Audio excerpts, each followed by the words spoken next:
السلام علیکم ورحمۃ اللہ وبرکاتہ۔ محترم ناظرین، آپ سن رہے ہیں سیرت نبوی۔ رمضان کا مہینہ اور پیر کا دن تھا۔ آپ غار حرا کے اندر ذکر الہی اور عبادت میں مشغول تھے کہ یکایک جبریل علیہ السلام نازل ہوئے اور آپ کو وحی اور نبوت سے نوازا۔ سیدہ عائشہ رضی اللہ عنہا فرماتی ہیں، نبی کریم صلی اللہ علیہ وسلم پر وحی کا آغاز نیند میں اچھے خواب سے ہوا۔ آپ جو خواب دیکھتے وہ سفید سحر کی طرح نمودار ہوتا۔ پھر آپ کو تنہائی پسند آنے لگی، چنانچہ آپ غار حرا میں خلوت فرمانے لگے اور کہیں کہیں رات گر آئے بغیر عبادت کرتے اور اس عرصے کے لیے توشہ بھی ساتھ لے جاتے۔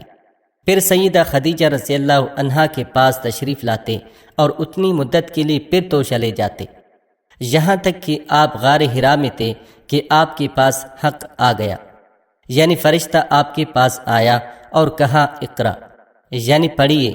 آپ نے فرمایا میں پڑھنا نہیں جانتا۔ نبی کریم صلی اللہ علیہ وسلم فرماتے ہیں کہ اس پر اس نے مجھے پکڑ لیا اور اس زور سے دبوچا کہ مجھے چور کر ڈالا، اور پھر مجھے چھوڑ کر کہا پڑھیے۔ میں نے پھر کہا میں پڑھنا نہیں جانتا۔ اس نے پھر مجھے پکڑ کر دبوچا اور چور کر ڈالا، پھر چھوڑ کر کہا پڑھیے۔ میں نے پھر کہا میں پڑھا ہوا نہیں ہوں۔ اب اس نے تیسری بار دبوچا اپنے اس پروردگار کے نام سے جس نے پیدا کیا، انسان کو لوتھڑے سے پیدا کیا، پڑھ تیرا رب بڑا کریم ہے، جس نے قلم کے ذریعے علم دیا، انسان کو وہ بات سکھائی جسے وہ جانتا نہ تھا۔ اب آپ نے یہ آیات پڑھ دی۔ پھر آپ ان آیات کو لے کر واپس آئے۔ آپ کا دل کانپ رہا تھا۔ آپ نے سیدہ خدیجہ رضی اللہ عنہا کے پاس پہنچ کر فرمایا مجھے چادر اڑا دو، مجھے چادر اڑا دو۔ انہوں نے چادر اڑا دی، یہاں تک کہ دہشت جاتی رہی۔ پھر آپ نے سیدہ خدیجہ کو واقعہ سنایا اور فرمایا مجھے اپنی جان کا خوف ہے۔ انہوں نے کہا اللہ کی قسم ہرگز نہیں ہو سکتا، اللہ آپ کو کبھی رسوا نہیں کرے گا۔ آپ صلہ رحمی کرتے ہیں، بے سہاروں کا بوجھ اٹھاتے ہیں، خالی ہاتھ لوگوں کی مدد کرتے ہیں، مہمان کی مہمانی کرتے ہیں اور حق کے سلسلے میں پیش آنے والے مصائب میں مدد کرتے ہیں۔ اس کے بعد سیدہ خدیجہ آپ کو اپنے چچازاد بھائی ورقہ بن نوفل کے پاس لے گئیں۔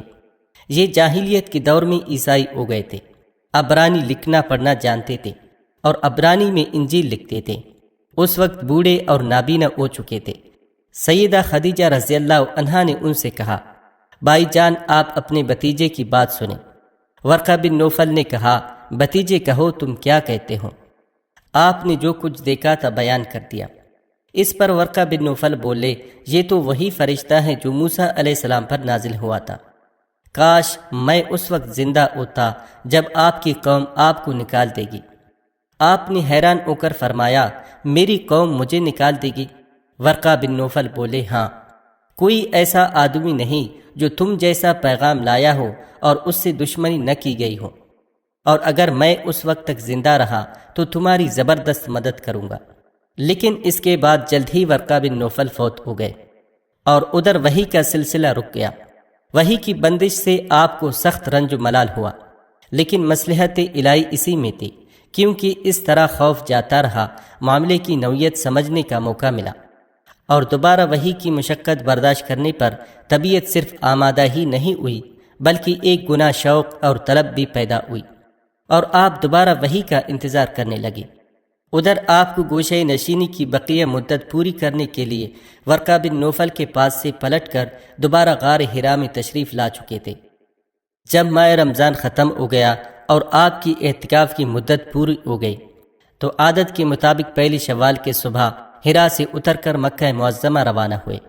نبی کریم صلی اللہ علیہ وسلم ارشاد فرماتے ہیں میں پہاڑ سے اتر کر میدان میں پہنچا تو مجھے پکارا گیا۔ میں نے دائیں دیکھا کچھ دکھائی نہ دیا، بائیں دیکھا تو بھی کچھ دکھائی نہ دیا، سامنے دیکھا تو بھی کچھ دکھائی نہ دیا، پھر پیچھے دیکھا تو وہاں بھی کچھ نظر نہ آیا۔ اس کے بعد میں نے سر اوپر اٹھایا تو کیا دیکھتا ہوں کہ جو فرشتہ حرا میں میرے پاس آیا تھا وہی آسمان و زمین کے درمیان موجود ہے۔ یہ دیکھ کر میرا پورا وجود اس کے رعب سے بھر گیا، یہاں تک کہ میں زمین کی طرف جھک گیا۔ پھر میں خدیجہ کے پاس آیا اور کہا مجھے چادر اڑا دو، مجھے چادر اڑا دو، مجھے کمبل اڑا دو، ٹھنڈے پانی کے چینٹے مارو۔ انہوں نے کمبل اڑا دیا، ٹھنڈے پانی کے چینٹے مارے۔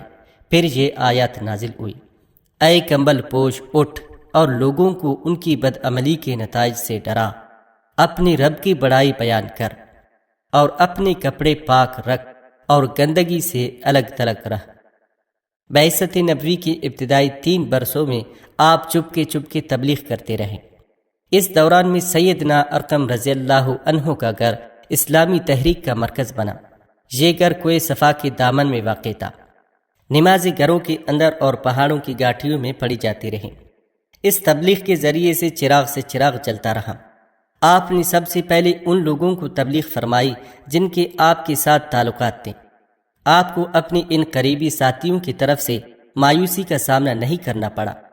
عورتوں میں آپ کی زوجہ سیدہ خدیجہ رضی اللہ عنہا، غلاموں میں زید بن حارثہ رضی اللہ عنہ، مردوں میں سیدنا ابو بکر صدیق رضی اللہ عنہ اور لڑکوں میں سیدنا علی رضی اللہ عنہ نے سب سے پہلے اسلام قبول کیا۔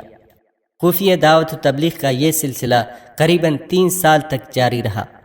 اس عرصے میں جن حضرات نے اسلام قبول کیا ان کے نام یہ ہیں: بلال بن رباح، عثمان بن عفان، زبیر بن عوام، عبد الرحمن بن عوف، طلحہ بن عبید اللہ، سعد بن ابی وقاص، عمر بن انبسہ، خالد بن سعد بن عاص، عمار بن یاسر، خباب بن ارد، ابو عبیدہ بن جراح، سعید بن زید، جعفر بن ابی طالب، عبداللہ بن مسعود، ابو سلمہ، عثمان بن مزعون، صہیب رومی اور ارقم رضی اللہ عنہم۔ مجموعی طور پر قریباً 40 افراد نے اسلام قبول کیا۔ ان حضرات کو السابقون الاولون کہا گیا۔ اس خاموش تبلیغ کے نتیجے میں 40 افراد نے اسلام قبول کیا۔ اس طرح اسلام کی بنیاد مضبوط ہو گئی۔ تب اللہ تعالیٰ کا حکم آیا، اے کمبل لپیٹ کر لیٹنے والے اٹھو اور خبردار کرو، اپنی رب کی بڑائی کا اعلان کرو۔ یہ سورہ مدثر کی پہلی 2 آیات کا ترجمہ ہے۔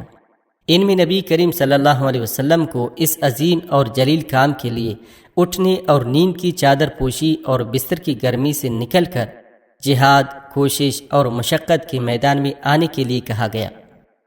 اے چادر پوش اٹھ اور ڈرا۔ گویا کہا جا رہا ہے جسے اپنے لیے جینا ہے وہ تو راحت کی زندگی گزار سکتا ہے، لیکن آپ جو اس زبردست بوجھ کو اٹھا رہے ہیں تو آپ کو نیند سے کیا تعلق؟ آپ کو راحت سے کیا سروکار؟ آپ کو گرم بستر سے کیا مطلب؟ پرسکون زندگی سے کیا نسبت؟ راحت بخش ساز و سامان سے کیا واسطہ؟ آپ اٹھ جائیے اس عظیم کام کے لیے جو آپ کا منتظر ہے، اس بھاری بوجھ کے لیے جو آپ کے لیے تیار ہے۔ اٹھ جائیے جد و جہد اور مشقت کے لیے، تھکان اور محنت کے لیے۔ اٹھ جائیے کہ اب نیند اور راحت کا وقت گزر چکا، اب آج سے مسلسل بیداری ہے، طویل اور مشقت سے لبریز جہاد ہے۔ اٹھ جائیے اس کام کے لیے، مستعد اور تیار ہو جائیے۔ یہ بڑا عظیم اور پرہیبت حکم ہے۔ اس نے نبی کریم صلی اللہ علیہ وسلم کو پرسکون گرم آغوش اور نرم بستر سے کھینچ کر دھند طوفان اور تیز جکڑوں کے درمیان انتہائی گہرے سمندر میں لا کھڑا کیا، لوگوں کی ضمیر اور زندگی کے حقائق کی کشاکشی کے درمیان پہنچا دیا۔ پھر نبی کریم صلی اللہ علیہ وسلم اٹھ گئے اور قریباً 20 سال تک اٹھے رہے۔ آپ نے اپنا چین و سکون اور آرام چھوڑ دیا۔ زندگی اپنے لیے نہ رہی، اہل و عیال کے لیے نہ رہی۔ آپ اٹھے تو پھر اٹھے ہی رہے۔ کام اللہ کی طرف دعوت دینا تھا۔ آپ نے یہ کمر توڑ بار گرا اپنے کندھوں پر کسی دباؤ کے بغیر اٹھا لیا۔ یہ بوجھ تھا اس روئے زمین پر امانت کبریٰ کا بوجھ، ساری انسانیت کا بوجھ، سارے عقیدے کا بوجھ، میدانوں میں جہاد اور دفاع کا بوجھ۔ آپ نے 20 سال سے زیادہ عرصے تک مسلسل اور ہمانگیر مارکہ آرائی میں زندگی بسر کی، اور اس پورے عرصے میں جب سے آپ نے وہ آسمانی ندا، اللہ کی آواز سنی اور یہ باری ذمہ داری پائی، آپ کو کوئی ایک حالت کسی دوسری حالت سے غافل نہ کر سکی۔ اللہ تعالیٰ آپ کو ساری انسانیت کی طرف سے اور ہماری طرف سے بہترین اجر عطا فرمائے، آمین۔ Thanks for watching. Don't forget to like, comment, share and subscribe to